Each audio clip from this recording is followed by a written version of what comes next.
อยอุทยานนกน้ำทะเลน้อยที่นี่ตามคลองนะครับตามริมคลองมันจะมียอครับเดี๋ยวเราจะพาไปดูควายทะเลกันครับผมตรงโน้นนะครับตรงโน้นก็เป็นต้นอะไรต้นตะโนดเหรอต้นโนดครับเมืองมโนราชาวพัทลุงยินดีต้อนรับสู่จังหวัดพัทลุง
องนะครับตามริมคลองมันจะมียอครับมันจะมียอ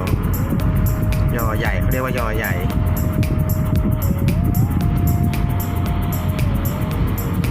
มายกเอาปลาเดี๋ยวเราจะพาไปดูควายทะเลกันครับผม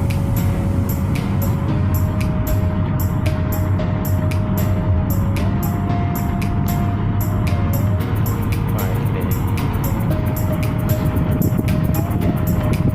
การเล่นช้างครับ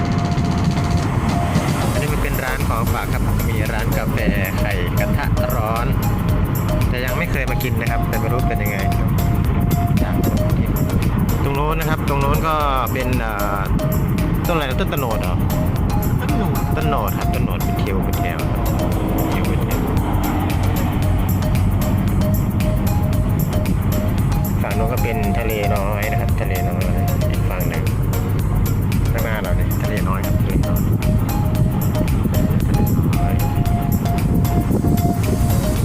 มีเขาครับมีเขากว้างมากครับทะเลน้อยถนนเฉลิมพระเกียรติ80 พรรษานะครับข้างหน้าเราเนี่ยครับข้างหน้าเราเนี่ยจะเป็นป้ายแบบป้ายสีน้ำเงิน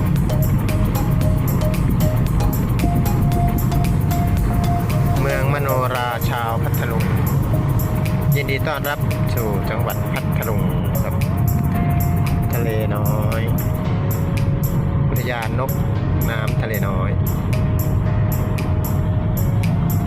จะเป็นสะพานนะครับสะพานเขาเรียกสะพานเฉลิมพระเกียรติ80 พรรษาครับผม